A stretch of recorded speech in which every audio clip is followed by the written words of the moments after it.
What's going on, guys? Got some swell invasions for you today, featuring my Artuian warrior. Right, he's a specialist in the Lothric straight sword R2 R2 R2 little combos. But yeah, if you watch some of my other videos on the Lothric straight sword two-handed, there's tons of things that you can do with this weapon two-handed, right? That make it just amazing. I really like it. Now, I get burnt out using it because, number one, it's good, right? And number two, I have to really resist the urge to one-hand it because then I'm just a little regular straight swordian, right? I'm an Artuian, not a straight swordian.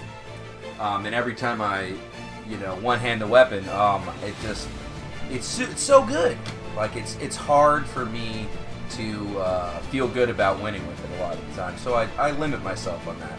And I really don't use the straight sword pretty much ever, unless I have it on the build, and then eventually it'll come out. You know what I mean? I'll get salty and be like, man, if I would have just had the straight sword, I would have been able to whoop that ass.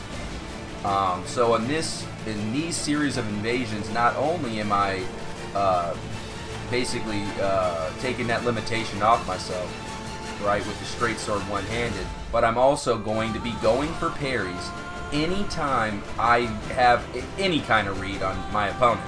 I'm not going to play my normal conservative way where I like to parry, but I'm only going to parry maybe once per fight, if that, right? And so to explain this a little bit, it looks the best when you don't whiff parries. To me, my personal opinion, I hate whiffed parries. I hate partial parries that still get the parry. That just feels awful to me. But again, that's my own personal thing. Like, you can like what you like, and that's fine too. So, we're going to see more parries than normal. Lately, I haven't even had parry tools on some of my builds. So I was forcing myself to go for backstabs for criticals, and we'll see one that we'll talk about a little bit later. But, other than that, check out these invasions. Okay, we've invaded my dude. I actually don't know this person. That was his name. And this guy's actually pretty cool. This is a 1v1, so, it could be a steamroll, right? Or we could have some fun. And I'm going to try to have some fun with this guy. I'm not necessarily just trying to stomp him into the ground. I want to show him what the Artuians can do. All right, and he's going to find out. The Artuians are not very nice. Okay, now you see that? I had him in a roll catch chain. And basically, he figured it out after one or two roll catches that if he rolled at that timing again, I was going to smash him, right? And instead of risking the roll, he decided to intercept and stop me from swinging. And it was very smart. Now, did you notice what I did there? I hit him with an R1, two-handed, and then based off of the amount of hit stun the R1 has, I hit him with a fully charged R2. Now, notice the range here. It's very good. I mean, I personally call this the best spear in Dark Souls 3. It is. Because it doesn't matter how long a spear is. It doesn't matter how much damage a spear does. But can your spear go from two-handed pokes that are just mediocre or pretty good to one-handed straight sword? You can't do it. That's why it's the best. Because at any point in time, I can switch from this super... Look at that. Look at that. I can do that for whenever I want. But if I, for some reason, need to hit multiple people, I can just one-hand it and do some turn and burn. It's really, really broken. And these, I would say the first 4, maybe 5 fights, you'll see in these clips, they were sequential. They happened in order, and I went from, I would say, winning maybe 60% of the time with my little wonky builds and doing all kind of unoptimal shit, right? To I won probably 20 invasions in a row, no matter what they had, who they were, and what they were trying to do. Okay? And it's funny because this build is a 44 plus 4, not a 55 plus 6. So I'm kind of like a little under-leveled and under-geared for the area. But in addition to that, I only have 5 Estus plus 5. Just an interesting note. So this guy's out of Estus. I tried to give him the Seed Brow so he would heal, but he decided that he would rather just keep my Seed Brow. Which I don't really use those, by the way. It's not like I have something against it, I just don't have somebody that drops me in, or I probably would. But, so, this guy's not going to heal, it's the end of the fight, and basically, I'm looking for the BS. That's how I want to finish him. And I saw he liked to do the rolling R1, so I was able to sprint directly into his back as he was rolling in a direction, and backstab him, and turn him around like a top. Hit him with the suction cup, backstab. Alrighty. So we're coming into this one, and it looks like another solo host. Which, you know, if I hit him with the old sword and board, it probably wouldn't be that fun. But if I'm able to do some wonky fun stuff, oh, see, he tried to summon. He tried to summon. Now, look at that lag. Okay, okay. Ooh. Yeah, the Artuian. Now, notice that guy went right into that stance and just stood there. Most of the time, in general, I'm just going to run BS you. Like, doesn't matter what you're trying to do, I'll try to run BS you at least one time. Okay, and he gets roll caught to death. But when you do a stance, a lot of the stances can get run backstab because they have this weird startup, right?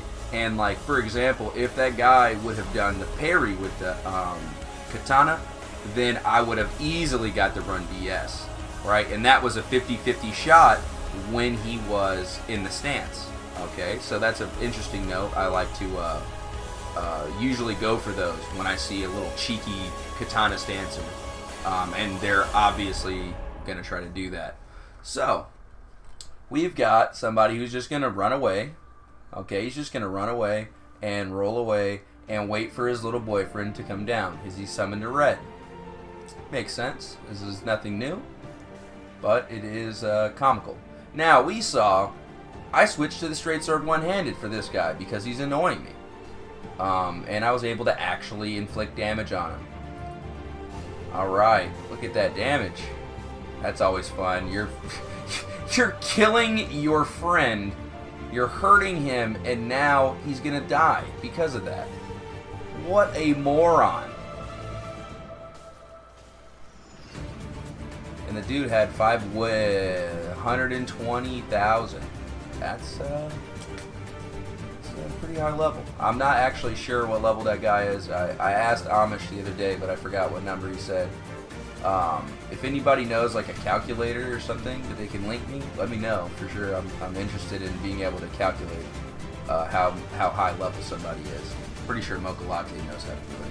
But continuing on, we hit him with a nice little chain, and now he's kind of just, I don't even know what kind of style I would call this. It's just this strange hybrid of like circle strafing with the shield up and trying to hit me with the katana. Now I went for the parry there, and I don't know why, but I just did terrible timing. Like that's one of my go-to parries, and I just kind of hesitated. I think got the nice little skirt reverse strafe.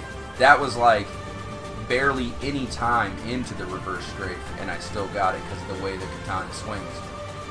Now he's gonna try to parry. So when people are gonna spam parry, that's all you have to do right there, and then they go bye-bye. But if you notice, the clip kind of cut a little bit, and that's because I've got like 11 gigs of Dark Souls footage, right? And I normally will delete all that stuff, like not all of it, but I'll go from the bottom and go like halfway every couple weeks. But for some reason, I don't know, I've been saving hella fights. But now we saw in the beginning of this, I spawned in, they were right on top of me, and you saw me do a stance wiggle. It was not intentional to do the stance. If I had a fucking shield out, good God, I would have got a double parry right when I spawned in. But look at these scrubby McScrubbertons. Like right when I spawn in, they're spamming me with the spells, shooting me with the shit, trying to R1 me with the fast weapons. Okay, okay. And unfortunately, on this build, I only have 5 S's plus 3, so I'm at this point, if I get taken to low health, it's really bad, because I have to use both of my S's to get back to full health. So, I need to get the Pontiff Knights involved in this fight.